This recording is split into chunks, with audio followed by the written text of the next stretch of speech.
நஷ்டவாளி என்று சொன்னால் தெரியுமா சகோதரர்களே? பொருந்தி போகிற அற்புதமான இடங்கள் எந்த இடங்கள்? நீங்கள் செலவழிக்கிற சினிமாவுக்காக, இசைக்காக செலவழிக்கிற ஒவ்வொரு இடங்களும் உங்களுக்கு நஷ்டத்தை ஏற்படுத்திவிடும் சகோதரர்களே. அப்படியான இழப்பை தருகிற, நஷ்டத்தை சந்திக்கிற, நமக்கு அல்லாஹ் கொடுத்திருக்கிற அமானிதமான நேரங்களை சினிமாவின் மூலமாக இன்றைக்கு நாம் இழந்திருக்கிறோம் சகோதரர்களே. உங்களுக்கு தெரியுமா, ஒரு சராசரியாக இந்த உலகத்தில் நாம் 60 வருடம் வாழ போகிறோம் என்றால் 40 வருஷம் 50 வருஷம் தூக்கத்திலே போய்விடும். மற்ற கழிவறையில போயிடும். நாம் விழித்து இருக்கிற இந்த உலகத்தில் வாழுகிற வருடங்கள் எத்தனை தெரியுமா சகோதரர்களே?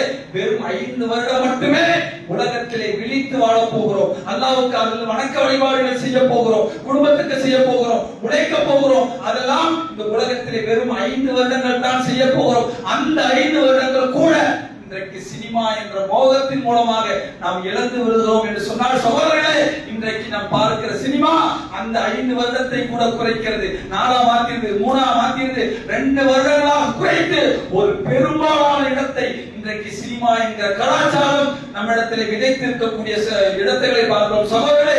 சினிமா நம்முடைய ஆளுமையை தகர்த்துவிடும் சகோதரர்களே. நம்முடைய கற்பனைகளை முதலீடாக வைத்து லட்சத்திலே கோடிகளிலே அவர்கள் இன்றைக்கு நம்ம புரண்டு கொண்டிருக்கிறார்கள். அல்லாஹ் நமக்கு வழங்கியிருக்கிற கற்பனை சகோதரர்களே, அல்லாஹ்வுடைய அருள். நாம் இந்த உலகத்திலே வாழ்வதே கற்பனை தான். சந்தோஷம் என்கிற அம்சமே கற்பனையில் அடங்கியிருக்கிறது. கவலை என்கிற அம்சம் கற்பனையில் அடங்கியிருக்கிறது. இந்த நிமிடம் அமர்ந்திருக்கும் இதுதான் நிஜம். நாம் அடுத்து வரப்போகிற நொடி கூட நமக்கு கற்பனை தான். கடந்த காலம் செய்கிற நொடி கூட நமக்கு கற்பனை தான். கற்பனை என்கிற இந்த அம்சத்தை எல்லாம் நமக்கு அருளாக கொடுத்திருக்கிறார். அந்த கற்பனையை சினிமாவிலே கொண்டு சீரழிந்து கொண்டிருக்கிறோம் சகோதரர்களே. இந்த உலகத்தில் எதெல்லாம் நடக்க முடியாதோ, அறிவுக்கு எதிராகவோ அதெல்லாம் சினிமாவிலே காட்டுவார்கள் சகோதரர்களே. நீங்கள் பார்க்கலாம், ஒரு ஆள் பெரிய 10 மாடி அடுக்குமாடி குடியிருப்பு வந்து கீழே விழுவார், 100 பேரை போட்டு அடிப்பார் சகோதரர்களே. எப்படி முடியும்? நம்மை ஏமாற்றுகிறார்,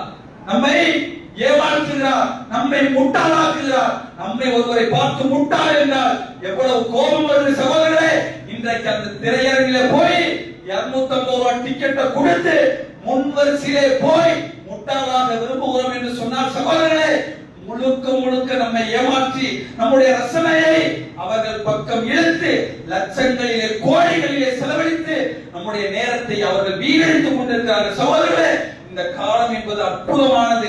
நாம் 1 மணி நேரம் நம்மை பற்றி சிந்தித்தால் போதும், எத்தனையோ வருடங்களுடைய செயல்கள் மாறிவிடக் கூடும் என்கிற அளவுக்கு நம்மை பற்றி நாம் அதிகமாக சிந்திப்பதில்லை. குடும்பத்தை பற்றி சிந்திக்கிறதுல, லைஃப்ல அடுத்த